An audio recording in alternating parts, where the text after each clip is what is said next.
जय श्री गोरख। प्रिय श्रोताओं, आप सुन रहे हैं वाल्मीकि रामायण। और आज आप सुनेंगे वाल्मीकि रामायण का भाग 156 तथा उत्तरकांड का भाग 20। पिछले भाग में आपने सुना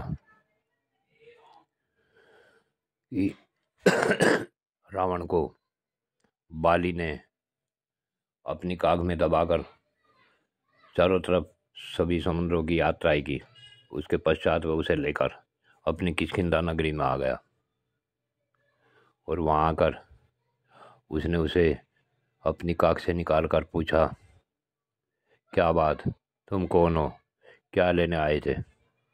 तब रावण हाथ जोड़कर बोला कि ये बंधु, मैं तो युद्ध करने आया था, परंतु तुम्हारी शक्ति देखकर मैं तुमसे अपने आप को पराजित मान रहा हूँ।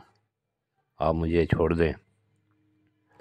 बाली ने उसे छोड़ दिया और अपना मित्र बना लिया। अब इससे आगे की कथा आप भाग 156 में सुने। तब भगवान श्री राम ने हाथ जोड़कर दक्षिण दिशा में निवास करने वाले अगस्त्य मुनि से विनयपूर्वक पूछा, हे ब्रह्म ऋषि, हे महर्षि, इसमें संदेह नहीं कि बाली और रावण के इस बल की कहीं तुलना नहीं थी, परंतु मेरा ऐसा विचार है कि इन दोनों का बल भी हनुमान जी के बल की बराबरी नहीं कर सकता था। शूरता, दक्षता, बल, धैर्य, बुद्धिमत्ता, नीति, पराक्रम और प्रभाव, इन सभी सद्गुणों ने हनुमान जी के भीतर घर कर रखा है। समुद्र को देखते ही सारी वानर सेना घबरा उठी है। यह देखी महाबाहु वीरू से धैर्य बंधाकर एक ही छलांग में 100 योजन समुद्र को लांग गए।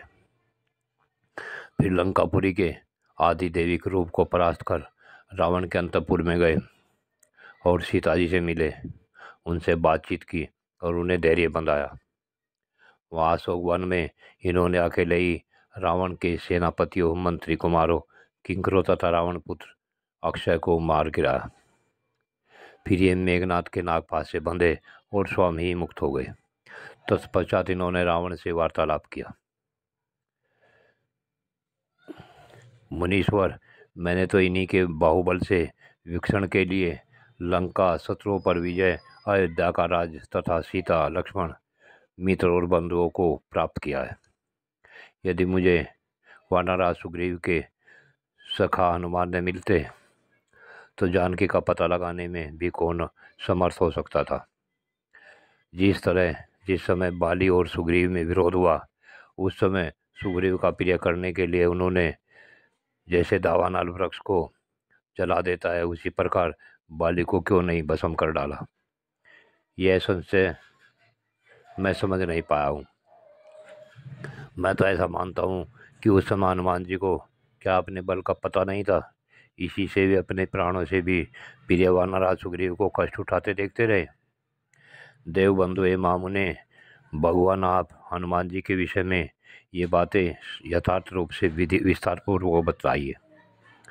श्री रामचंद्र जी के युक्त वचन सुनकर महर्षि अगस्त्य हनुमान जी के सामने ही उनसे इस प्रकार बोले, हे रघुकुल तिलक श्री राम, हनुमान जी के विषय में आप जो कुछ कहते हैं वह सब सत्य ही है। बल, बुद्धि और गति में इनकी बराबरी करने वाला दूसरा कोई नहीं है। ये श्री राम, जिनका शाप कभी व्यर्थ नहीं जाता, ऐसे मुनियों के ने पूर्व काल में इन्हें यह शाप दे दिया था कि वे बल रहने पर भी इनको अपने पूरे बल का पता नहीं रहेगा।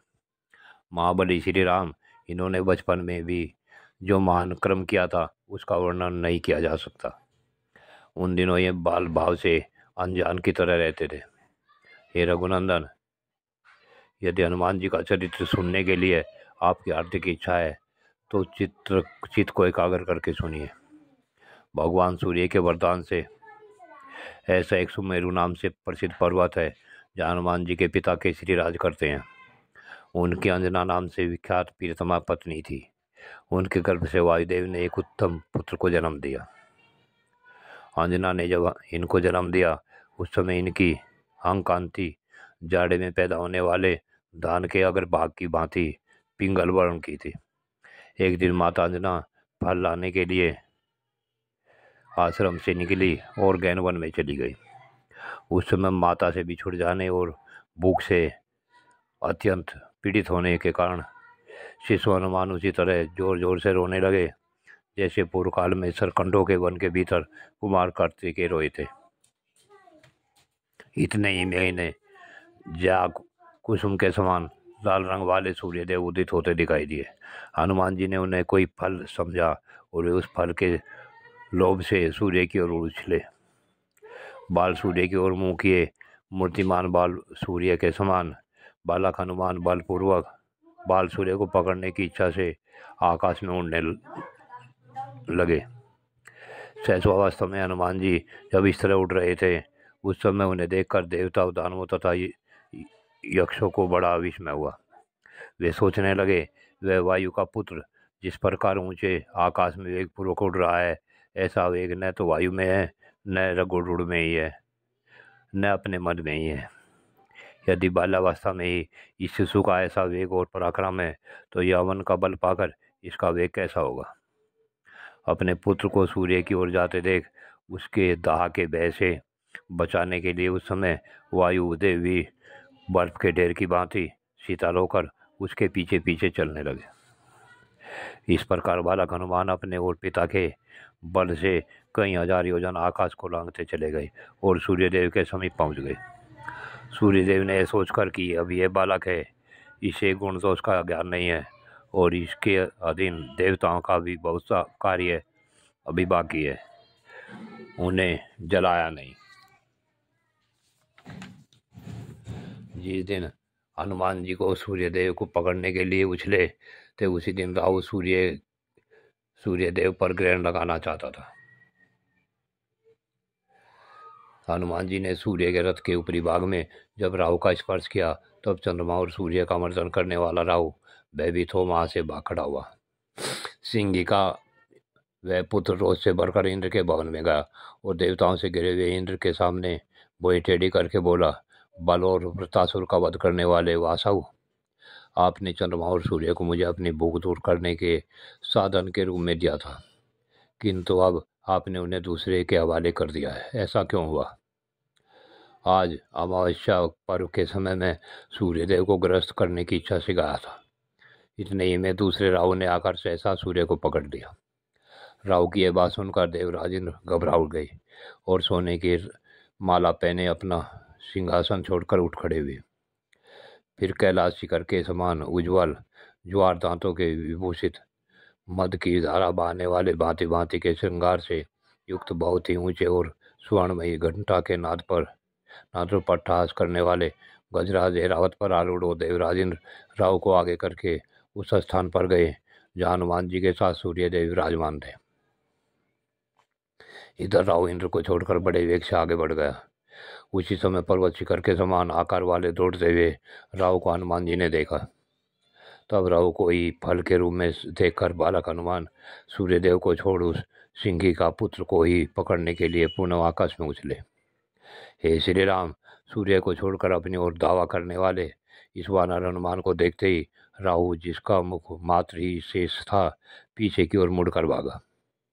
उस समय सिंही का पुत्र राहु अपने रक्षक इंद्र से ही अपनी रक्षा के लिए कहता हुआ भय के मारे बारंबार इंद्र इंद्र की पुकार मचाने लगा। चीखते हुए राहु के स्वर को जो पहले का पहचाना हुआ था सुनकर इंद्र बोले, डरो मत, मैं इस आक्रमणकारी को मार डालूंगा। तत्पश्चात ऐरावत को देखकर इन्होंने उसे भी एक विशाल फल समझा और उस गजराज को पकड़ने के लिए उसकी ओर दौड़े। ऐरावत को पकड़ने की इच्छा से दौड़ते हुए हनुमान जी का रूप 2 घड़ी के लिए इंद्र और अग्नि के समान प्रकाशमान एवं भयंकर हो गया। बालक हनुमान को देखकर सचिपति इंद्र को अधिक क्रोध नहीं हुआ। फिर भी इस प्रकार दावा करते हुए इस बालक पर वानर पर उन्होंने अपने हाथ से छूटे हुए वज्र के द्वारा प्रहार किया। इंद्र के वज्र की चोट खाकर ये एक पहाड़ पर गिरे। वहां गिरते समय इनकी बाईं ठुड्डी टूट गई। वज्र के आघात से व्याकुल होकर इनके गिरते ही वायुदेव इंद्र पर कुपित हो उठे। उनका यह क्रोध प्रजाजनों के लिए हितकारक हुआ। सामरशाली मरुत ने समस्त प्रजा के भीतर रहकर भी वहां अपनी गति समेट ली, श्वास आदि के रूप में संचार रोक दिया और अपने शिशुपुत्र हनुमान जी को लेकर वे पर्वत की गुफा में घुस गए। जैसे इंद्र वर्षा रोक देते हैं, उसी प्रकार वे वायुदेव प्रजाजनों के महाशय, मलाशय और मूत्राशय को रोककर उन्हें बड़ी पीड़ा देने लगे। तब गंधर्व देवता, असुर और मनुष्य आदि के सभी प्रजा व्यथित हो सुख पाने की इच्छा से प्रजापति ब्रह्मा जी के पास दौड़ी गई। वायु से पीड़ित होकर आज हम लोग अपनी आपकी शरण में आए हैं। हे दुखारी प्रजापति, आप हमारी इस वायु रोध जनित दुख को दूर कीजिए। प्रजाजनों की ये बात सुनकर उनके पालक और रक्षक ब्रह्मा जी ने कहा, इसमें कुछ कारण है। ऐसा कहकर वे प्रजाजनों से फिर बोले। आज देवराज इंद्र ने राहु की बात सुनकर वायु के पुत्र को मार गिराया, इसीलिए वे कुपित हो उठे हैं। अदिति पुत्रों, अतः अब हमें उस स्थान पर चलना चाहिए जहाँ हम सबको पीड़ा देने वाले वायुदेव छिपे बैठे हैं। कहीं ऐसा न हो कि उन्हें प्रसन्न किए बिना हम सबका विनाश हो जाए। तदंतर देवता, गंधर्व, नाग और गुह्यक आदि प्रजाओं को साथ ले प्रजापति ब्रह्मा जी उस स्थान पर आए जहाँ वायुदेव इंद्र द्वारा मारे गए अपने पुत्र को लेकर बैठे हुए थे। तत्पश्चात चतुर्मुख ब्रह्मा जी ने देवता, गंधर्वों, ऋषियों और यक्षों के साथ वहां पहुंचकर वायु देवता की गोद में सोए उनके पुत्र को देखा। उसकी ऐसी दशा देखकर ब्रह्मा जी को भी उस पर बड़ी दया आई। प्रिय श्रोताओं, आज की कथा यहीं पूर्ण होती है। आगे की कथा अगले भाग में सुनना किस प्रकार हनुमान जी जीवित होते हैं। जय शिव गोरक्ष।